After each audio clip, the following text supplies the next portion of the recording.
जय पवारांनी VSRच्या मालकाचा एक व्हिडिओ शेअर केलाय। मुख्य पायलटच्या सीटवर झोपलेला हा व्हिडिओ आहे आणि उड्डाणावेळी असा निष्काळजीपणा गंभीर असल्याचं या पोस्टमध्ये जय पवारांनी म्हटलंय आणि DGCAनं तात्काळ कारवाई करावी अशी मागणी जय पवार यांनी केली आहे। ही एका मुलाची आर्त हाक आहे असं त्यांनी ही पोस्ट करताना म्हटलेलं आहे। माझ्या वडिलांसाठी आणि प्रत्येक प्रवाशाच्या सुरक्षिततेसाठी असं जय पवार पुढे म्हणतात। जय पवार यांनी VSRचे मालक रोहित सिंग यांचा हा व्हिडिओ पोस्ट केलेला आहे। या पोस्टमध्ये मालक रोहित सिंग मुख्य पायलटच्या सीटवर झोपलेले दिसतात आणि हा व्हिडिओ पोस्ट करताना जय पवारांनी गंभीर सवाल उपस्थित केले। उड्डाणावेळी अशा निष्काळजीपणा हा अत्यंत गंभीर आणि तितकाच धक्कादायक असल्याचं म्हटलेलं आहे। सोबतच DGCAनं तात्काळ या कंपनीवर कारवाई करावी अशी मागणी केली आहे। VSRचे कंपनीचे सर्व विमानं ही ग्राउंड करावीत अशी मागणी जय पवार यांनी केली आहे।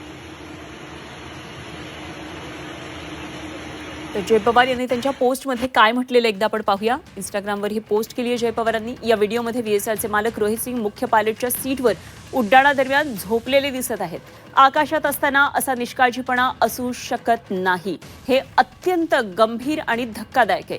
मी DGCAकडे ठामपणे मागणी करतो, या प्रकरणामध्ये तात्काळ कठोर कारवाई व्हावी। संपूर्ण चौकशी होईपर्यंत VSRची सर्व विमानं ही तात्काळ ग्राउंड करण्यात यावी।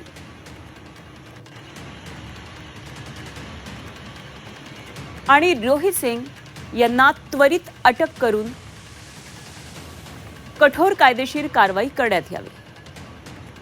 जय पवारांनी VSRचा हा एक व्हिडिओ बॉम्ब टाकलेला आहे आणि कसा निष्काळजीपणा VSR कंपनीच्या या विमानांमध्ये होतो आहे याकडे त्यांनी लक्ष वेधलं आहे।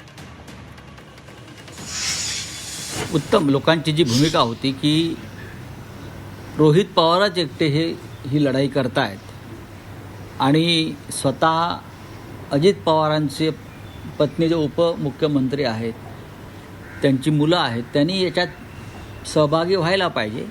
जर जय पवारांनी अशा प्रकारची माहिती समोर आणली असेल तर नक्कीच त्या विमान कंपनीवर जे रोहित पवारांची मागणी आहे VSR कंपनीवर आणि DGCAवरती FIR दाखल व्हायला हवी।